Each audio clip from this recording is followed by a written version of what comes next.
Okay, welcome to the NTIP session, Engaging Adolescent Learners. And we would like to begin today by acknowledging that the land on which we are gathered is the land traditionally used by the Haudenosaunee, the Anishinaabe, and the Neutral people. We also acknowledge the enduring presence and deep traditional knowledge, laws, and philosophies of the Indigenous people with whom we share this land today. The visual that you're seeing on the screen, on the slide, is artwork by Métis artist Leah Dorian. And she writes that geese symbolize the importance of respectful communication and respectful teamwork between community members. When geese fly in formation, they take turns with breaking the wind. No one goose harbors this responsibility alone. They work as a coordinated team. So for us today, we wanted to make a connection to the community of learners that each of you has in your classroom, to the community of educators that each of you is part of within your school, and to the community we have here in our session today as professional learning community.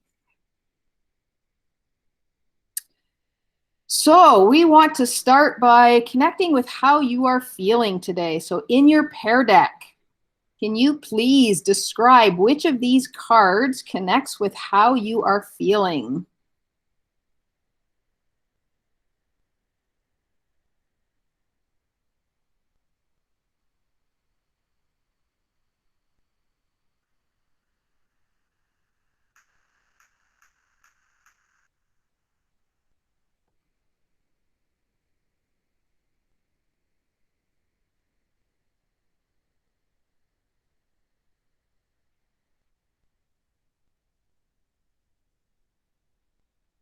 Okay, that's great, David. Thank you.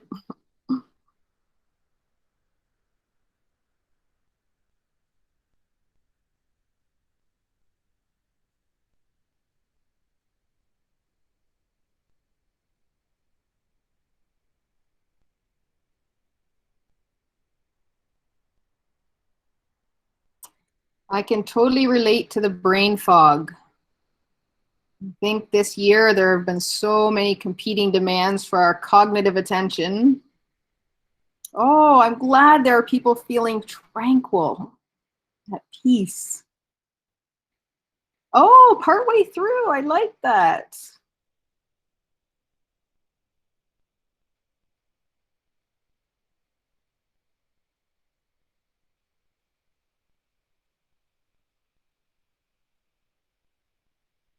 So quite a few with the road. It's a journey. We're partway there. Still so much more to come. Being optimistic.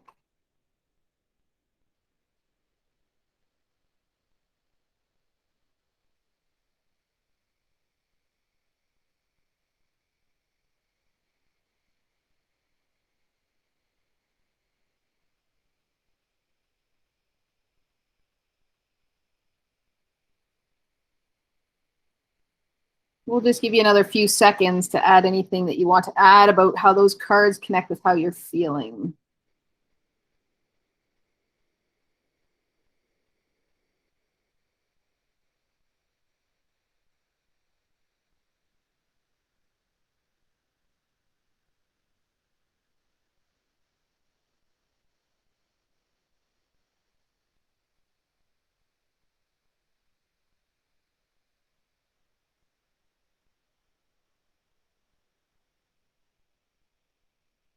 I'm curious now. I want to see the finished thought with the storm clouds.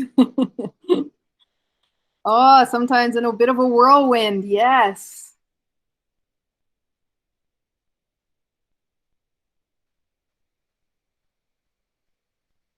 Somebody's feeling light like the bird. That's awesome. Thank you very much for sharing how you're feeling and which cards connect. I am going to go on to the next slide, which means you can't continue typing. I'm sorry. That's the only drawback with Pear Deck. Once I move on, you lose that opportunity. So this next slide emphasizes the value of names and the importance of our names to our identities. And what we'd like to have you do we know your name because Google Meet shows us, but we don't know necessarily how to pronounce your name or which pronouns you prefer. So we're going to ask you in the chat to give us a phonetic spelling. So the way we're doing the phonetic spelling is that we're using capital letters for the syllable that's emphasized. So you can see Rhonda, Hebron, Michelle, and then breaking it up into syllables like that, along with your pronouns. So we'll have you throw those in the chat, please.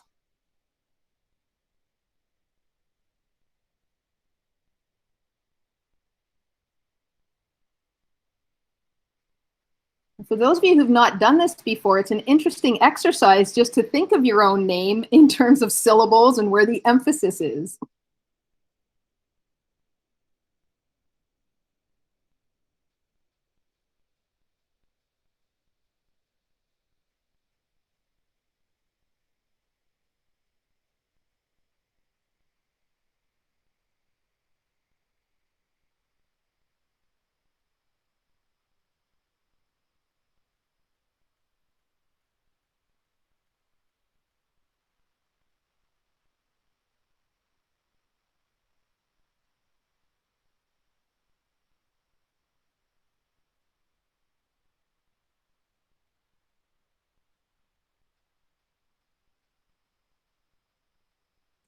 And again, thank you for putting those in the chat.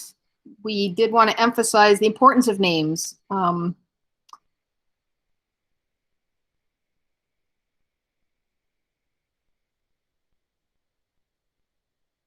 Okay, so we are here to talk about student engagement. So once again, in your pear deck, we're going to ask you to jot some of your thinking. What does student engagement mean? And what factors influence engagement? So feel free to add several responses. You can respond to the first question and then add a new response to list a factor that you think influences engagement, and continue to add. We'll give a couple minutes so people have a chance to jot down their thinking.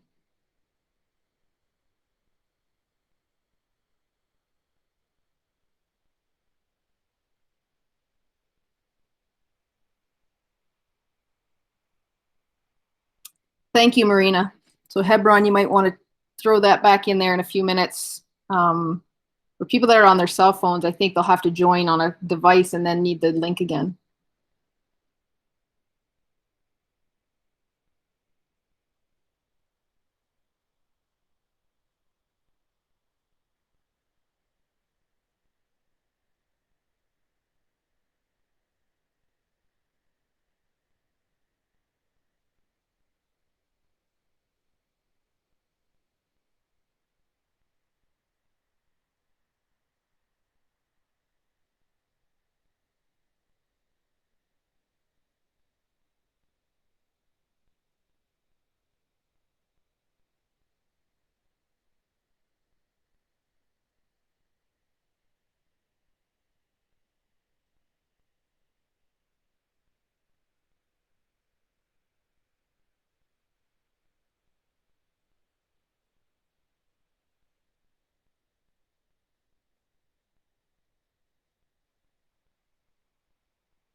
So now that you've had a chance to jot down some of your thinking, I'm going to invite you back into the Google Meet to see what some of your colleagues are thinking when they think about student engagement.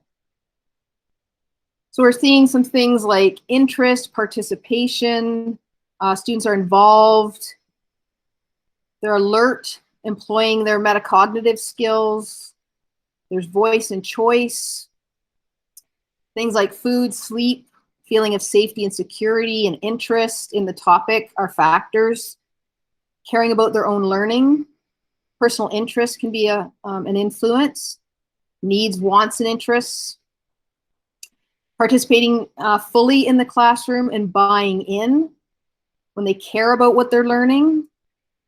Participating, contributing, communicating. Some factors. There's a whole bunch there. So some age-appropriate activities, their previous experiences, their internal and external lives outside of school, including family situation, individual confidence. So what this tells me is that you are bringing a vast amount of knowledge and previous experience to the session today, and we value that. Participation, reliability, buy-in.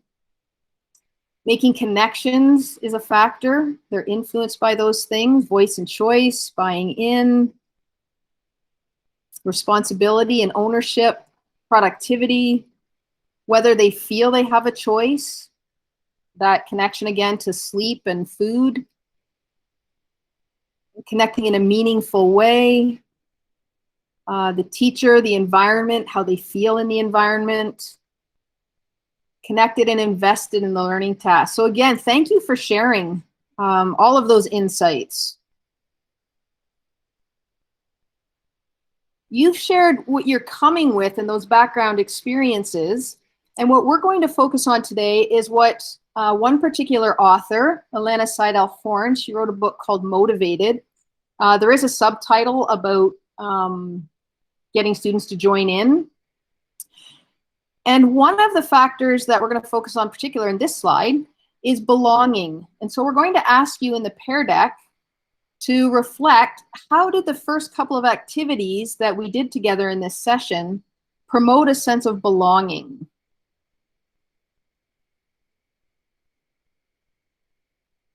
Or not. If you feel it didn't, then let us know that too.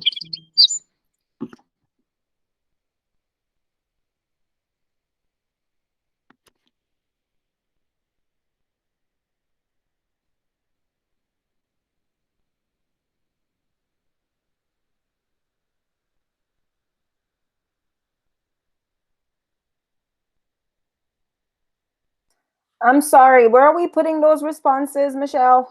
In the pair deck again, Trish, please. Okay.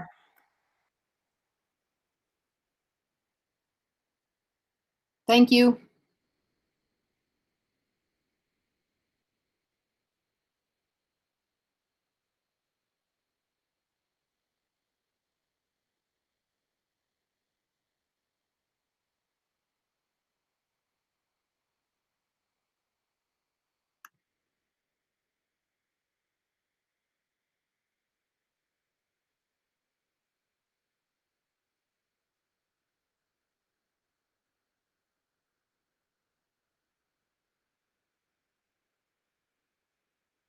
So some of the ideas being shared is that some people felt cared about because we were asking about the feelings, learning each other's names, taking the time to learn the correct way of saying each other's names. Your voices have been heard. The open-ended questions, being able to share your opinions, beliefs, and ideas. Being able to see others thinking if you're a little bit hesitant yourself or just don't have a thought at that particular moment.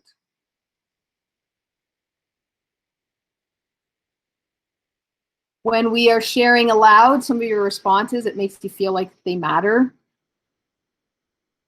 The greeting as you came in, hearing we're, in the same boat is helpful.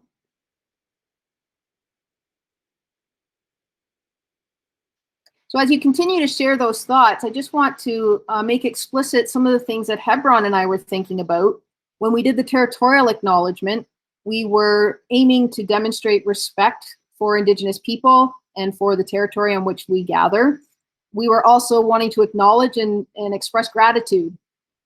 When we did the connecting with and sharing how you're feeling, that's a transition protocol. And the purpose of that is to allow all of us to fully transition into this learning together. The phonetic name, spelling, and pronouns, our goal was to let you know that we see you as a person and we value you. And then asking about your previous knowledge about engagement is that we do value your thinking and your previous experiences and what you're coming to us with. Because we know by all means we don't have all of the answers. We may be able to present, in this case, one author's ideas about factors that influence engagement, but you have your own equally valid ideas and experiences from your own time in the classroom. So thank you again for sharing those thoughts.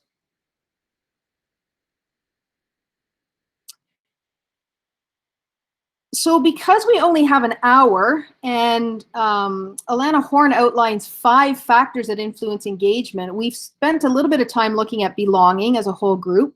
We don't have the time to do justice to 4 more.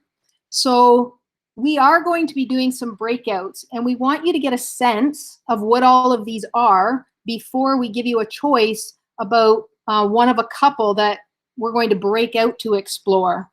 So you can click on the link and or that image. That will provide you with an organizer that you may choose to use to record some notes. But at the very least, it gives you an overview of what each of these 5 factors mean from Horn's point of view, since she's the author that we are referring to. So I'm just going to give you a few seconds to skim and scan.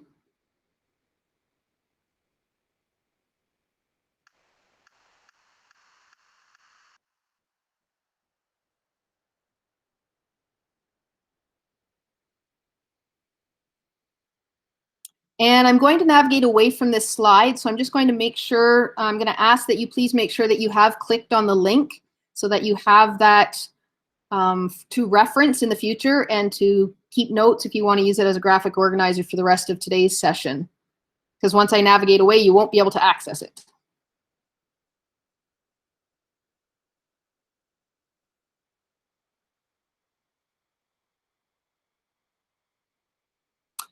Okay, so at this point, you are going to have an opportunity to explore one of 2 factors, meaningfulness and competence. Please know that the one that you don't choose, you will still be able to watch a recording of that breakout session. Okay, so our focus now is going to be on meaningfulness. And we're still working with Alana Horn's resource. And Alana Horn tells us that meaningfulness is possible when we spark situational curiosity, invite student experiences and ideas, provide opportunities for sense making, and or problematize situations and scenarios. So we're going to go through a few activities with the goal of promoting meaningfulness for you. So you're going to want to be in the same pair deck. So I'll just throw that in the chat in case you don't have it. So here's the pair deck. Oh, yeah. And we're going to start with this unlearned poster. And you'll notice that I just want you to jot down what you see, not what you're thinking. So only what is explicitly right there. What do you see in this poster? And not what you're wondering, just what you see.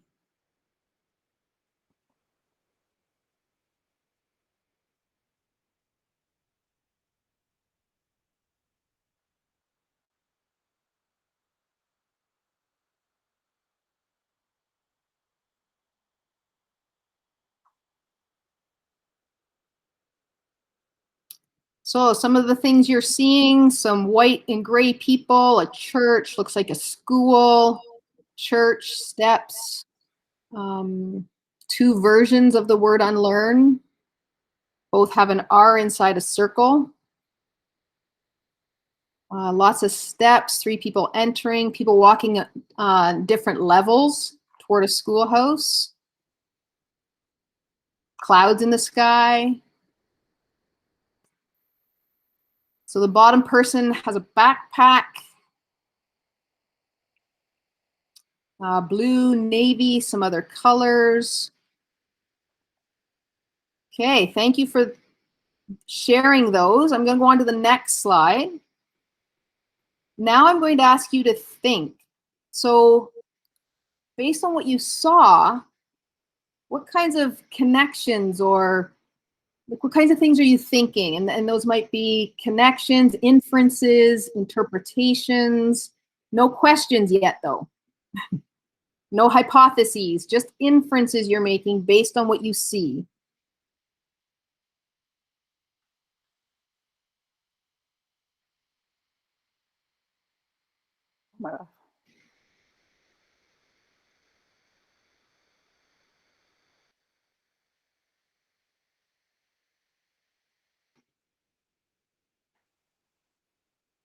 So some of your inferences, some people have things easier. All they do is walk through a door. Students of all different colors and levels coming to the same place. Somebody starting at the bottom of the stairs and is a different color and size, has different things to carry. More people going in than coming out.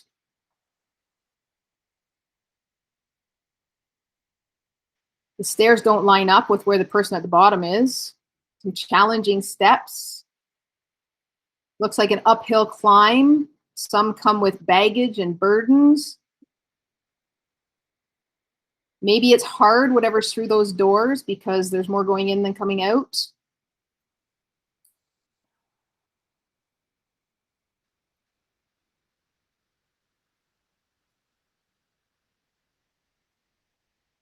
Traditional Western structures of learning is what may be harder for some people to access. So this is an inference someone's making.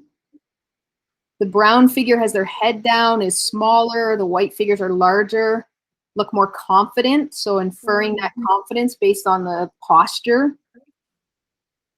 There's church imagery in the schoolhouse.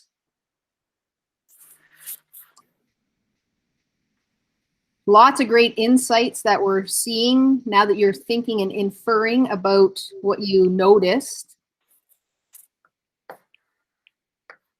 Contrast between nature and man-made.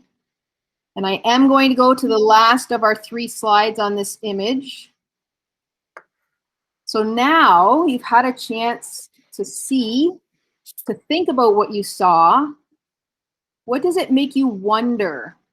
Or what hypotheses do you now have?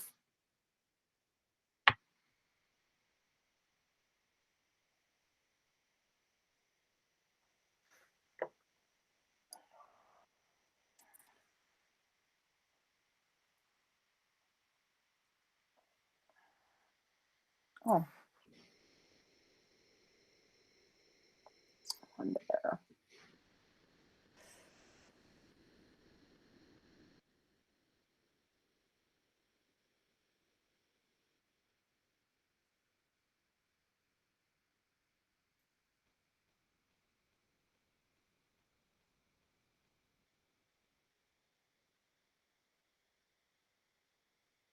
So some of the questions: why is there a first landing with no one accessing the stairs? It's so disparate between the very bottom and the very top of the stairs. Is this a system about white supremacy? It makes me wonder if it has something to do with Indigenous students being taken into residential schools. I wonder why there are 3 people walking so freely, why the bottom person has to carry a backpack. I wonder why only the one figure is brown. Why the ones going into the building are not taking anything with them, but the one leaving is. Or trying to leave. I wonder about why everybody has the same body structure at the top. Why is the doorway dark?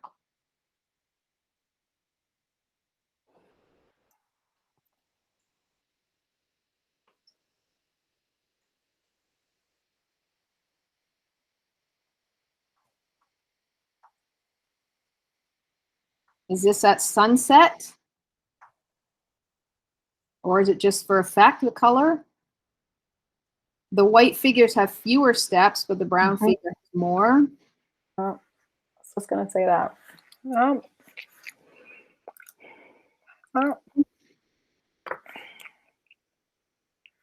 Okay, so I am going to thank you for your contributions, which are very insightful. And I am going to go on to the next slide because I want you to reflect now. So this is a slide that's a drawing slide. So what I would like you to do in this slide is reflect on that activity, that See, Think, Wonder activity that we did with the Unlearn poster. And think about those 4 possibilities like that Horn mentions for creating meaningfulness. Using the drawing tool on this slide, you can check, you can circle, you can use a star. I want you to think about, were any of these present for you?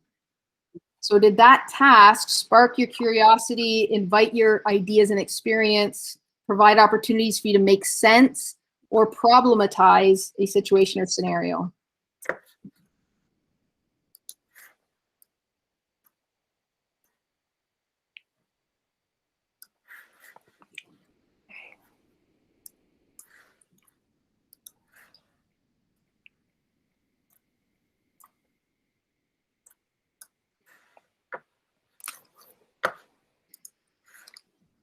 So I like that everybody's using just a little bit different format. Some are underlining, highlighting, changing the color. I'm glad you're playing with the technology as well to help make your thinking clear. But what I'm noticing is many of you are checking off more than one.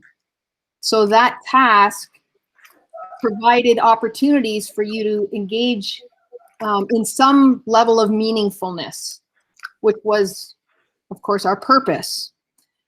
One other thing I just want to note about this slide, the slide itself, there's a dry erase pocket folder image around the 4 possibilities with a whiteboard marker. That is because you can draw on the slide, but more importantly, those are dry erase pocket folders. And as a participant in tonight's session, you are going to receive 15 of those, as well as 15 skinny whiteboard markers to use with your students. Because if we were face-to-face, we would actually have a piece of paper inside that you could then use your whiteboard marker to draw or do exactly what you did here, but for face-to-face. And so you're welcome to all of those that are saying thank you. It is something that we have provided to new teachers in the past, and just because we're not face-to-face, we didn't want you to lose out on that opportunity. So you will be receiving those. So that's another reason why the slide looks the way it does. Okay, in the interest of time, I am going to go on to the next slide. So, which one doesn't belong? I want to use, okay, that's in my way. Sorry, one sec here. So this is a multiple choice Pear Deck slide, and I want you to think about which one doesn't belong, and then just choose. And we're going to save your thinking about that choice for a quick breakout. So right now you're just thinking of those 4 images, A, B, C, or D, which one does not belong.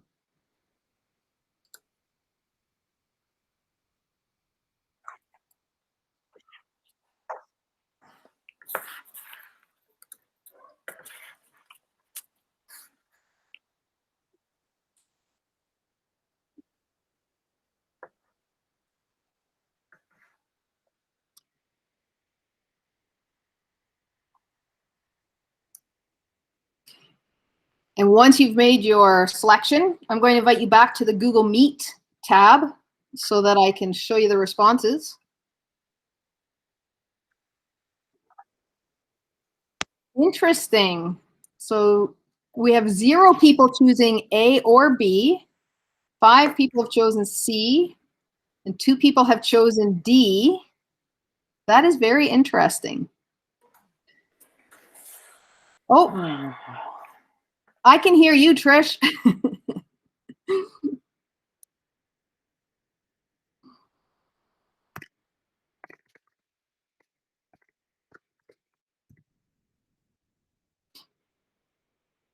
Okay, so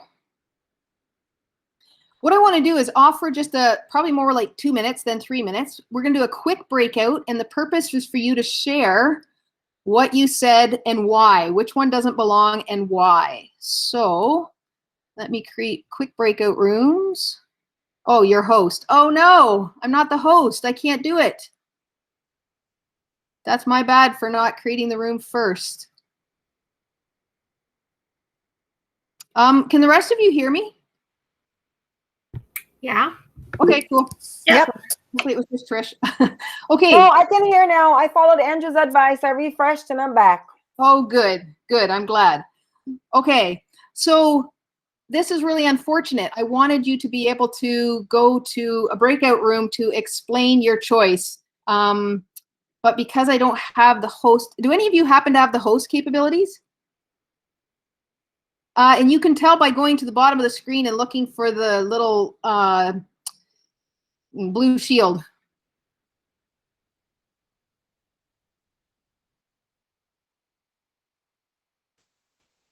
I wonder if whoever got here first Right. is probably the host. I know, so that's what I was thinking. So I think I was here first after Michelle, but I'm not sure if I have the host capabilities. I don't really see anything that would indicate that.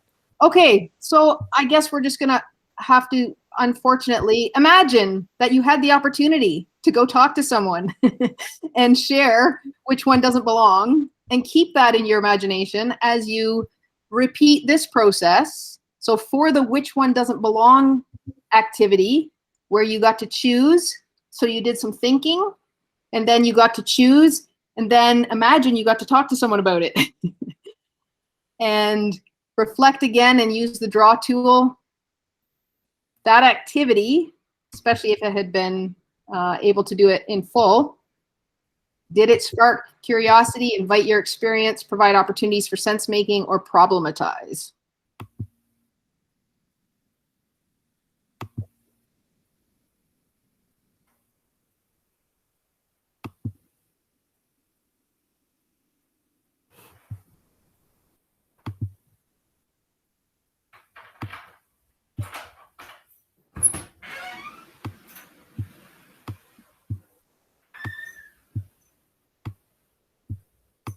So again, I'm seeing that most people have at least one. Well, everyone has at least one. And many of you have several of those components that you are able to check off for that task.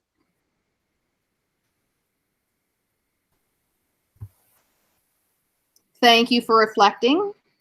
I am going to go on to the next slide. So this is a would you rather.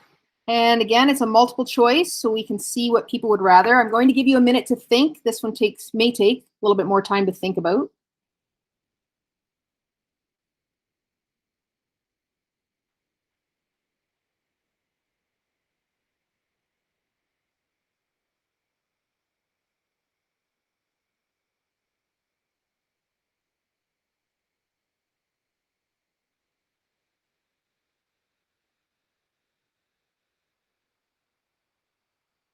Is our restaurant busy? So yes, there are often factors that contribute to our choice that are not necessarily just math. Mm-hmm. Good question, Andrew. Or whoever that was, sorry.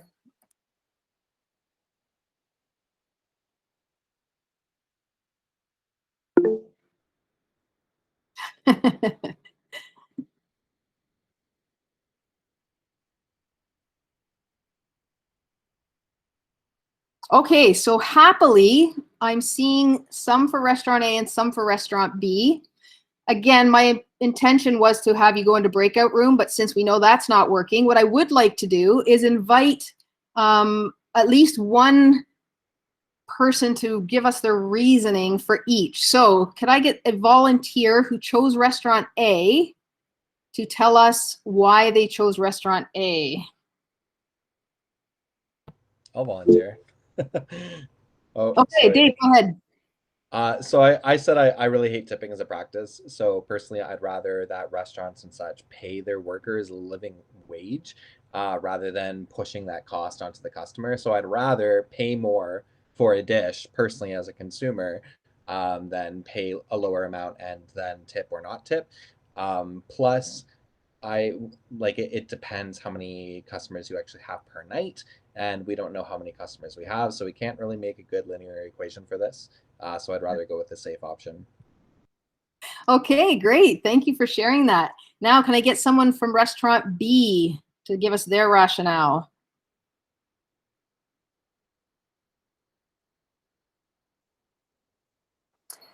Well, I'll go. Thank I had a friend that worked as a waitress, and she was making minimum wage, but the tips would offset so much on a busy night, just depending on which night. But she had the opportunity to make like a whole lot of money.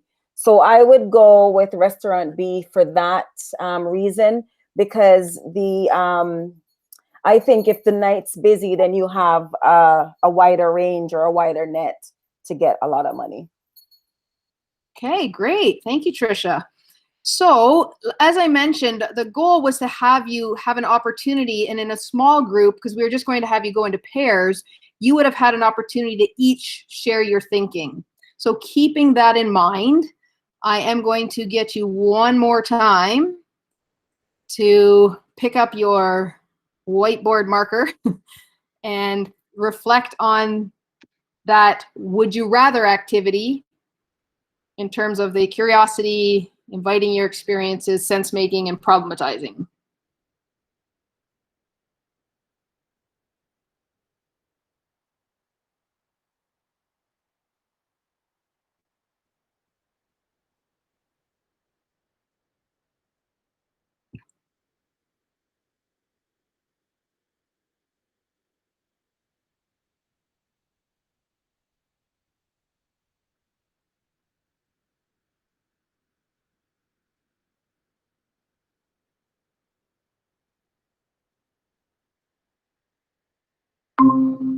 Can actually help with keeping you quite regimented.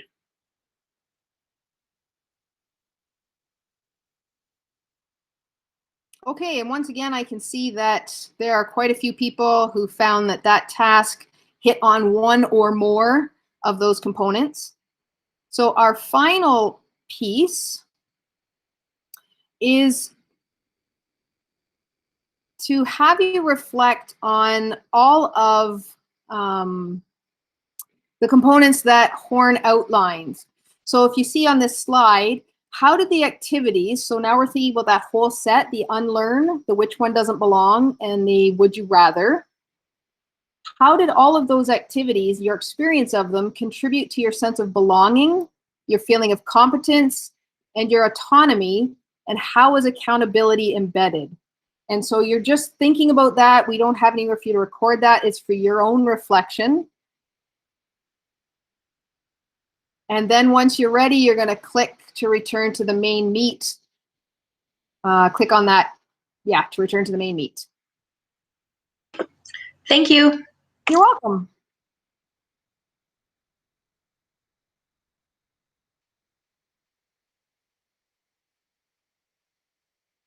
Oh, I'm still here, Dave, sorry.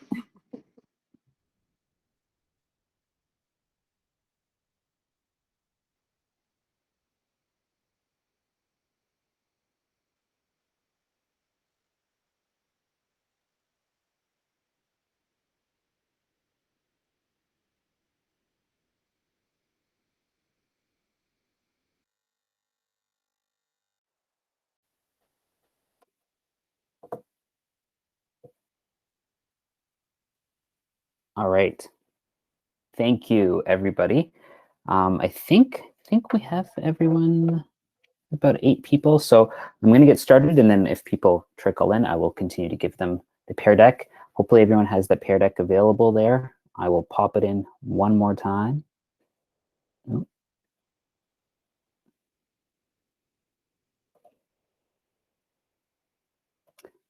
I want you to take a look at the statement that we're starting our session with. I want you to reread it to yourself, maybe out loud if you're muted, or maybe internally in your mind, and take a moment to reflect on it. I'm going to give you about 60 seconds, 30 seconds, and then we're going to do a 3-2-1 waterfall.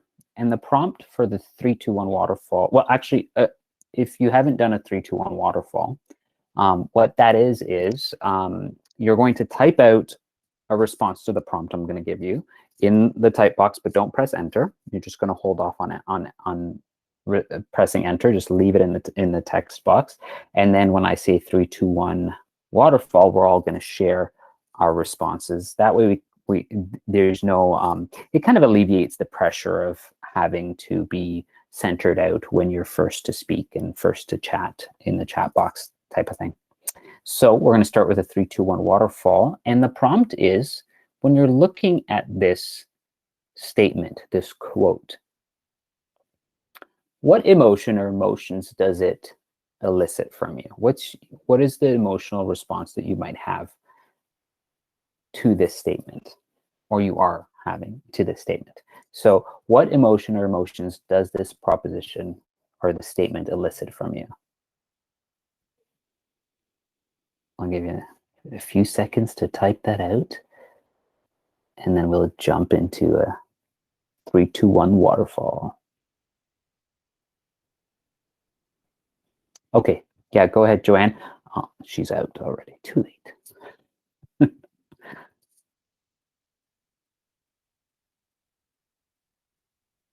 Welcome back, Joanne. Can you hear me now? It's like the Verizon. Yes, I can now. You're unmuted, but I can't hear. I can Nothing's hear. coming, Oh, so I'm okay. wondering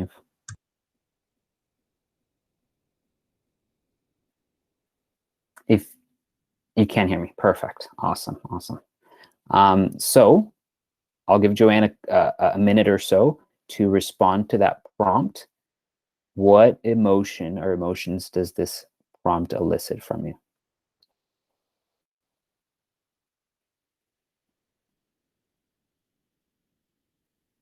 And it can be a word, it can be just a phrase, it can be a sentence or a couple sentences, open-ended.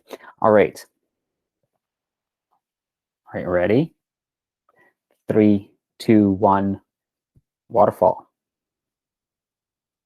Awesome. So a heavy feeling followed by relief. That's very interesting. I want to challenge it. Is this in fact true? Love for others. It's a good reminder that we are all valuable regardless of performance. And inspired. Thank you for sharing those. This is a challenging proposition. It's kind of in your face, sometimes comforting, sometimes maybe uncomfortable because we're not used to actually it being something we hold on to. So one of the things that I'm going to ask you is, let's pretend if this is true, what are the implications to you as a person, as an educator? What would be the implications if it's true? Let's just pretend it is, okay? And you can pop it in the chat, a response, or you can just unmute and talk. This is small group safe space, so whatever you're comfortable with. What would be the implication of a statement like that? My value is inherent, it is not earned.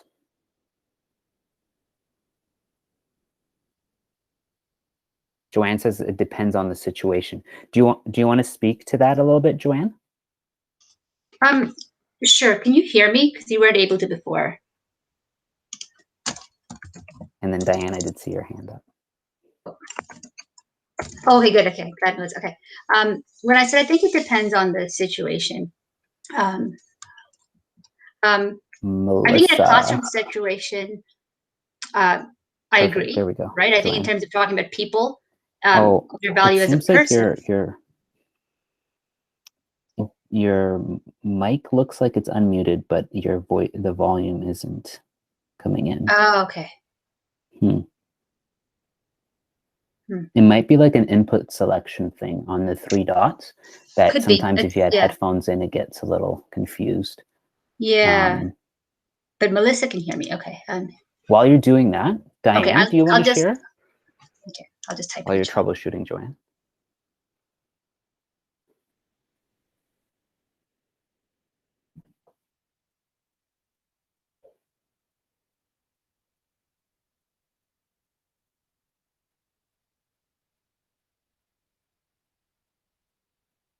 Oh, Diane, can you hear me?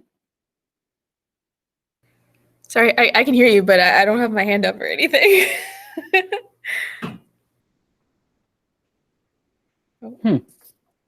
Seems like we're having the same issue, aren't we? You're probably talking right now because you're unmuted. I can hear Diane. Oh, you didn't have. You can hear everyone, but I can't hear you guys.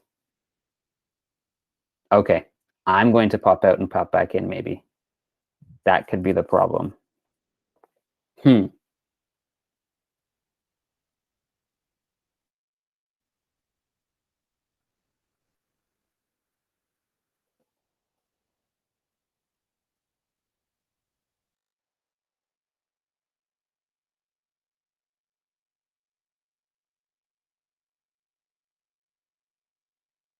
Take 2. Can you guys hear me? Yes. Okay. And I can hear you too. Okay. All right. I heard somebody unmute, so that's fantastic. Joanne, you can, the joys of DL. So sure. Troubleshooting together.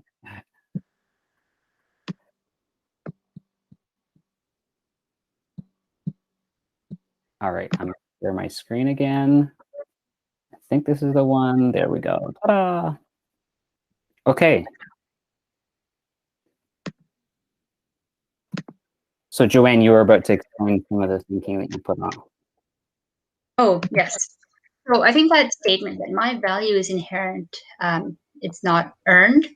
I think when you talk about people and people as in general, I agree. But I think it can be too generalized. But I think in certain situations, you talk about a job or something specific that needs to be done, I think you can say that value is not necessarily inherent, that it can be earned. Your value, within an organization, can be earned. Your position can be earned, right? That's not necessarily, that is your value within that organization, but that can be earned depending on the situation. But maybe not so much in a class because you have to be there. It's not a right. It's your right to be there, right? Interesting. Yeah. Thank you for sharing that. Does anybody else have any comments on that before? Oh, I see Amanda's hand up. I think with that statement, it's important to kind of realize that, and helping students with this is encouraging them to take risks and understanding that they do have value. They are capable of doing kind of anything they set their mind to. And it's not all based on performance. So taking those risks and making those mistakes is an important part of learning. So I think that's what I see out of this statement anyways. Thank you, Amanda. Thanks for sharing that. Melissa, I see your hand up as well. Yeah, I think that it's important for us to recognize that we all have value. It just might not be in all one thing. So I think it's important that for our kids, like our students, that we help them recognize that they individually have value. They may suck at math, but they may be really awesome in something else. So I think that we have to take away the value over performance and try and focus on, well, what can they bring to the table? What can we bring to the table? And whatever it is, it's a value of some sort. Interesting. Thank you, Melissa. And Faye popped in the chat. I'm careful not to associate a student's value or worth as calibrated by the work that they produce and or contribute in the class. It's interesting. This is great dialogue that we're starting to enter into. I want you to keep this statement in the back of your mind as we kind of walk through some of the next steps in this breakout group. It's kind of like a stone in your shoe that I'm kind of putting there a little bit. So we're gonna put that in the back of our minds and check out a video. All right, so the purpose for viewing this video is I want you, and it can be if you opened up that graphic organizer that you got make a copy of link, it can be in there. It can be on a Post-it note, piece of paper that's lying around by your computer. If you have your phone, it can be on a note in your phone. I just want you to observe at least 2 things about a student's behavior in this video, okay? Just 2 things, or maybe, well, at least 2. If you have more, definitely. So without any further delay, we're just gonna, so hopefully you had a little bit more opportunity there to jot down an observation or 2. I'd love to hear what you observed. What was an observation you jotted down about a student's behavior? You can unmute or you can pop it in the chat. Both is good.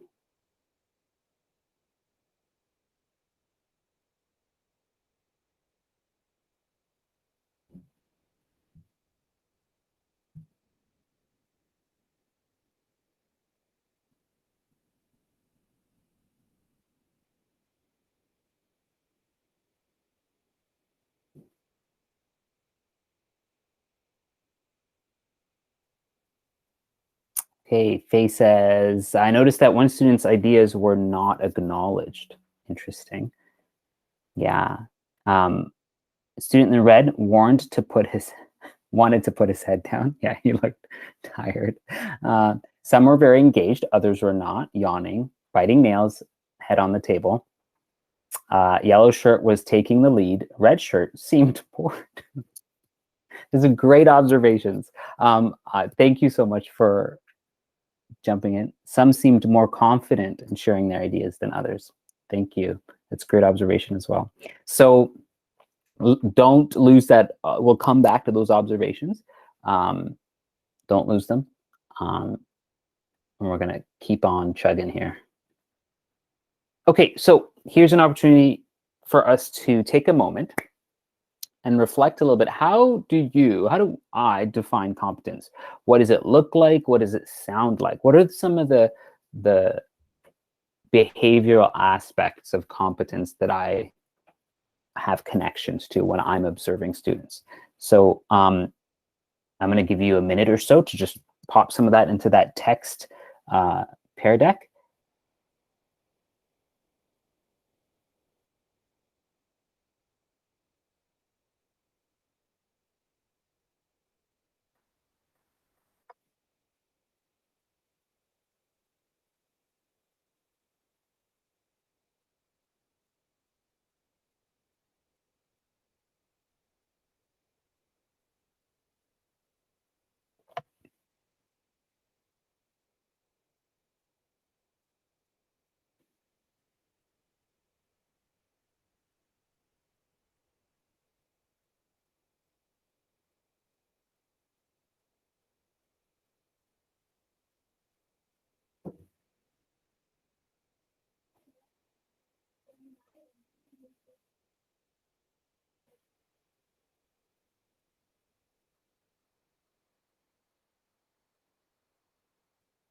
Awesome.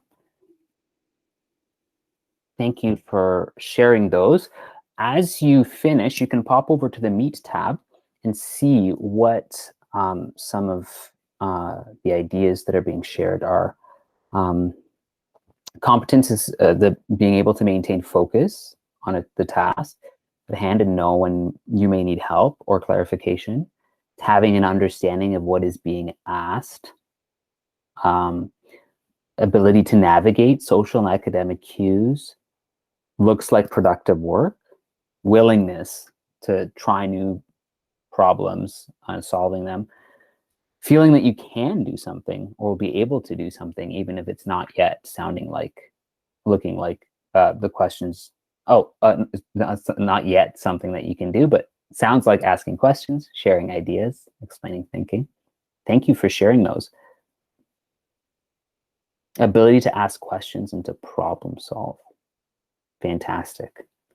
So I'm gonna give you're waiting for one more sounds calm and caring. Competence. Awesome. Okay, so I'm going to move on. So when you're looking at your students in your class, right?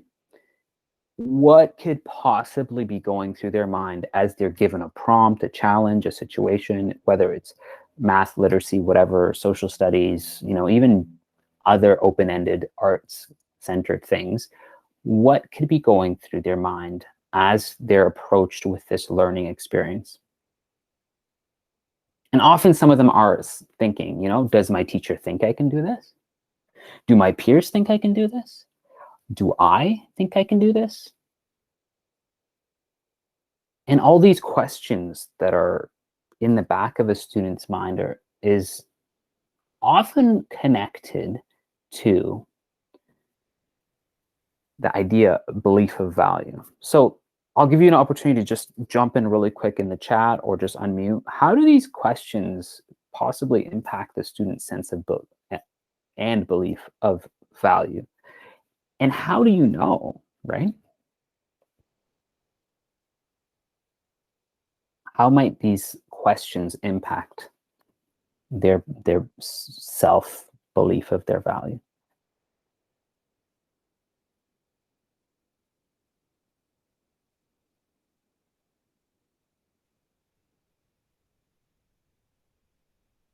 Thank you, Melissa. So if they don't think that they can do something, then they might not even try, right? It's a level of risk there. One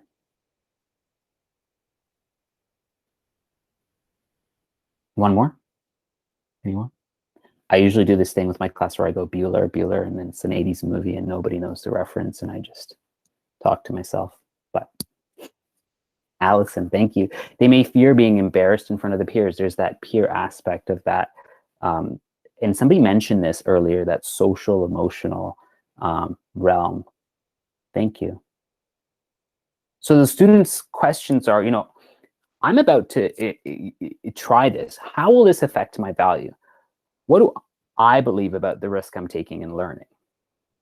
Have I been set up to be curious, interested, or to be risking losing something, right?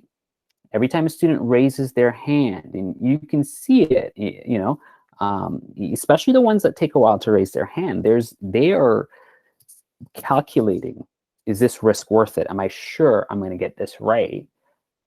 Or because if I'm not going to get it right, it's not going to be good for me, right? Does my teacher think I can do this?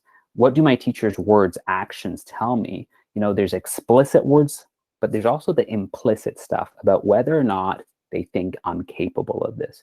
This is the idea of presumed competence. There's a lot of studies around this. Presumed competence is the idea that I'm going to teach you presuming you're competent, right? When I do the diagnostics, when I'm engaging in conversation with you, there's this implicit way in which I'm treating you as someone who is competent. And there's this level of growth in the confidence and risk-taking capacity of that student as you presume competence, right? Do my peers think I can do this? Are my ideas valued by my peers? Do they let me contribute my ideas? And you saw a little bit of that in that video. Do they listen when I try to talk? And this is the idea of status. And we're going to break down a little bit of that in the next few slides.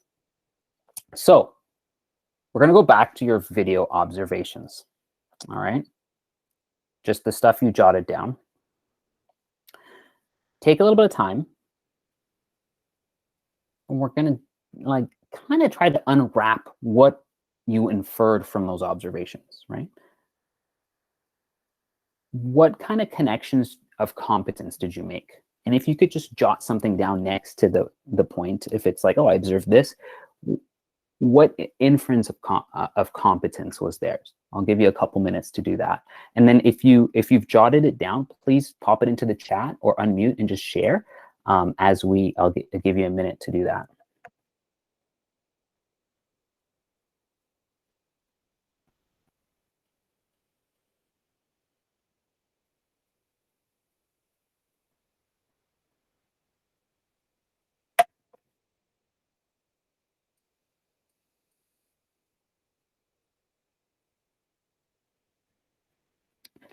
And then in the text, if you could just start jotting down what might be some biases that exist in along with, the inference. I'm inferring because they are like this in that video, that what are some of the biases that might be there? And I think it's something that we all have, like it's inherent in human nature, right? So what might be a bias that I'm assuming?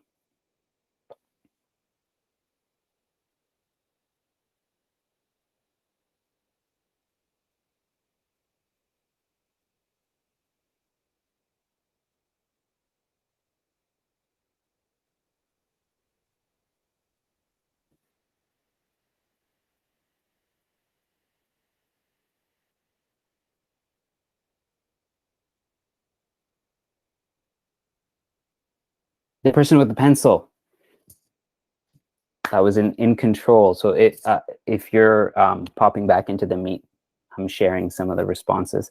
The person that had the control and was like facilitating seems to be quite competent because there's confidence. They have the pencil and they're recording things. The most vocal are the most competent. It's interesting, yeah.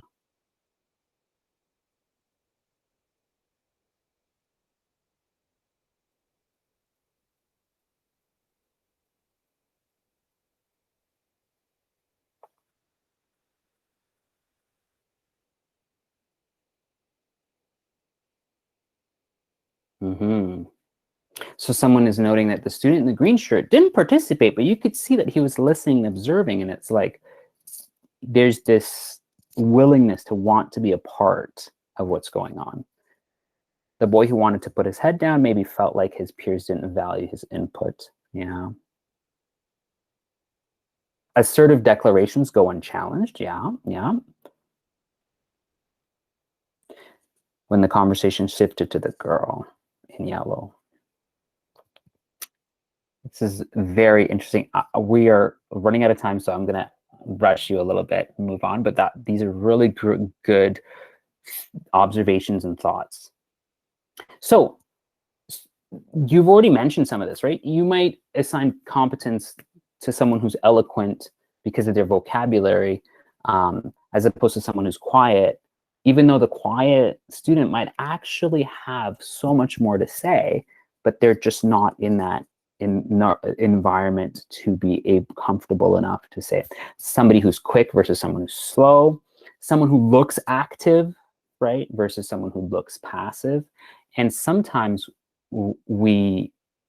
these competence biases kind of affect the way we view and how those students do things.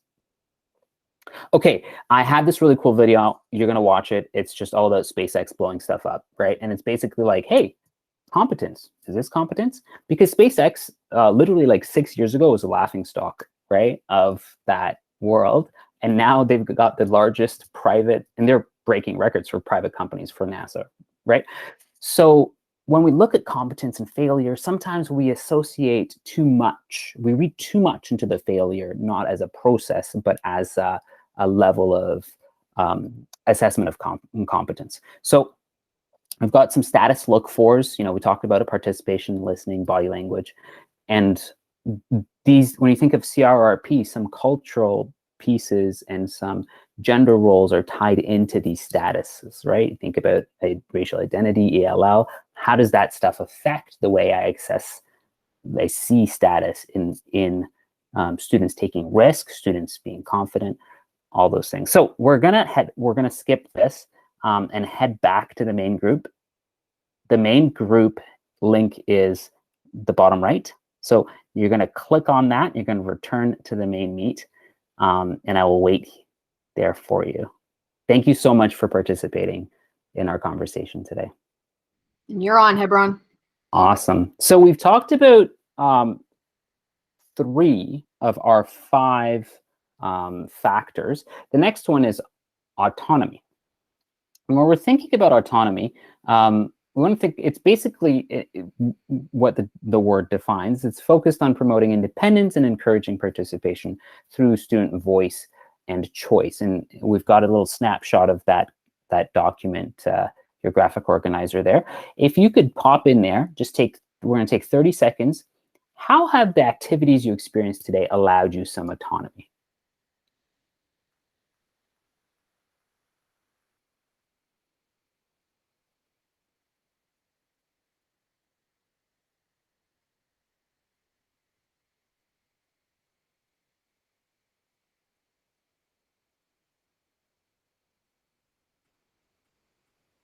All right. Let's see if go through some. I liked how I could come up with my own ideas in my own time. My answer counted and was seen. I was able to choose the questions that I answered, choice on which topic to explore, anonymous answers in the chat, /chat. Students were put in the driver's seat rather than teacher being the driver, and we're able to construct our own learning together. Choice of which topic to explore. Activities have allowed for some personal opinions and perceptions. Sharing anonymously allowed me to be more open than sharing in the chat. That's true. You're still valuing some prior knowledge. Yeah, I could use my microphone or chat. I had time to think about my response. I didn't feel rushed. I asked for the video to be shown again, and Hebron honored this. Yay, so awesome. I liked how I couldn't see other people's responses right away, but then I could afterwards and update my ideas. Yeah, and you could keep adding in that text. These activities gave me some degree of independence. Activities use great visuals, so a break from words. Awesome. Working on autonomy. And those are, perfect ways to integrate that into your classroom as well. The next piece, I love that that's a hand with all the different fingers, is accountability. And when we're looking at accountability, there's one thing that's really important to do. It's the next slide, I believe. Are we in it? Is creating norms. Norms for collaboration, and co-creating those norms is really important. So this is norm, the owl. And when you're thinking about norms, you're thinking about what's going to be a norm in my classroom that everyone will encourage and kind of nurture everyone to participate and contribute to my classroom. And when you're practicing those norms, what happens a lot of times is we start strong and then we fizzle out. It's important to also think, how am I going to revisit these norms throughout the year so it becomes a regular rhythm and creates a culture in my class? So creating norms, very important. The next thing, and a strategy that you might try, is roll cards. Roll cards are a strategy to increase accountability and in collaboration, give students a role to focus on and an opportunity to participate within that role. So it kind of gives them an in. Another one is visibly random groups. This is something I really enjoy. And the idea of visibly random groups is that students know that it was actually random. There's a lot of studies about this, that it basically allows students to engage and not wonder about the social structure or why did the teacher put me in this group, all these things, right? Using visibly random groups with cards potentially, or I use Flippity, it's a fantastic website. And then creating those groups and that being a norm creates collaboration and accountability and collaboration. All right, so we've looked at all of these 5 factors in engagement: belonging, meaning, competence, autonomy, and accountability. And as you saw in our breakouts, these 5 factors are very much intertwined and contribute together to promote engagement. and it's a process. This is something that we want to be aware of. It's not something that you just quickly do. Just like we talked about the norms, it's a process that you want to intentionally create structures to revisit and create those rhythms that will give you these factors to promote engagement. So that being said, we are just in time for our last slide, where thank you for your time. So there's some resources for NTIP that you're gonna get. A set of dry erase pockets, folders, and markers that you will receive. And with that is going to be a book called 95 Strategies for Remodeling Instruction. And this book includes the strategies we modeled today, as well as many more that can help you provide meaningful, autonomous activities that will help your students to feel belonging and competence, and the other factors. To provide ways to have accountability as well in your program. So those will be coming to you. We do ask, we're going to stick around for some Q&A. We ask that you fill out that feedback form before you leave. So that link is there on the right. Just click on it, fill it out. And Michelle and I are going to stick around to maybe answer some questions and engage with you that way.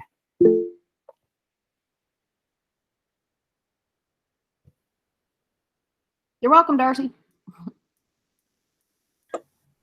I actually had a question that I wanted to ask you.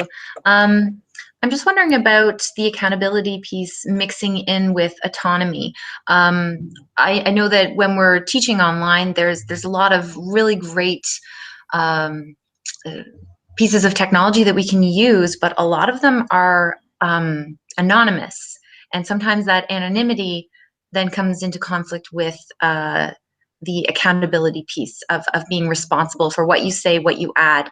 And I'm wondering if you know of any workarounds. Like, for instance, I'm not very familiar with Pear Deck. Like, are there ways for the instructor to see who actually contributed the ideas? Or do you have any recommendations of how to sort of walk that line of giving them the freedom, but then, you know, also being able to tell if things go sideways, you know, where that was rooted? Hebron, do you want to address your nodding there? Yeah, so the Pear Deck piece, I think we can speak to that. One of the things that Michelle has suggested this many times in some of our sessions is because the way Pear Deck is, we don't want them to be logging in and have their names and accounts on that stuff. But you can have a norm that you set where you know, it's the students respond, and sometimes you're going to ask them for their initials or something really quick at the bottom of their response. Gives them an opportunity to share in a way that they are held accountable to that collaborative piece. There's also other ways to engage in accountability where our students are working collaboratively, perhaps on a document, on slides, where they know who's in that group, they know who's sharing what, and things are traceable that way. Really, in my experience, a lot of those rhythms of accountability are like a culture that you set also in your class, and there's always going to be definitely students that are going to take longer to buy in, for sure. But if there's accountability in the culture of the class, in the collaborative group of 3 or whoever, then they're able to hold each other accountable as well. Obviously, there are going to be outliers, though, and those will take much more time and work to buy. I think it's a buy-in thing, right? Those students were like, oh, it's not just because there isn't a border of accountability. It's partly because maybe they haven't bought into what's happening or bought into the community as much yet. Michelle? Just the only thing that I would add is that using the free version of Pear Deck does make it anonymous, but at the end, you could have a little ticket out the door in a Google form where you do collect and you ask them to be accountable for some of the things that they said. That doesn't get at your issue, Darcy, that you're mentioning if something goes sideways, like if there's something inappropriate that somebody's putting on there. So Hebron mentioned about the initials. You could have a system where you know the students, like maybe it's a nickname, like a cartoon character or something, and you know that student's nickname, but the rest of the class doesn't. And they just put the a couple of letters of that cartoon, and you'd have to make sure that, there aren't any of the same. So there's those couple of ways of being accountable. But as some people noted today, the idea that they're able to contribute anonymously increases their willingness sometimes to participate. So that's actually really nice for students. And then you can balance it with those other ways of doing it. Mm-hmm. Okay, thank you both for that. Yeah. And I find that's a gradual release too. Again, with students as the community builds, and in online it does take longer, right? We want to be clear with that. It's a longer process. So we're not expecting, but as community builds, that anonymity becomes less and less necessary. So once in a while, maybe it's a specific topic or a new, and it kind of fades. I'm not, so that process helps as well in kind of engaging those students who might be likely to need more accountability. But okay, thank you. Yeah, I think those are some great ideas. I've used the initials on like Jamboards and things before, so that does seem to help. But yeah, I do like the idea of them being able to share their thoughts without having to attach a name, and I guess that would just come with time and trust. Right. Okay, thank you. You're welcome. Thank you. I do want to acknowledge that it's a few minutes after. Again, thank you so much for your time, and please make sure you fill in that feedback form. That's something for Gwen as well. We're still going to stay here, so if you have questions, by all means, you're still free to stay and ask them. But if you don't, then we're going to say enjoy a wonderful evening, and you're welcome for the session, and you can look forward to getting those materials. I have no idea how long they're going to take, but they will arrive at your schools sometime before the end of the year. I am going to stop recording now in case people have questions that they would rather are not recorded.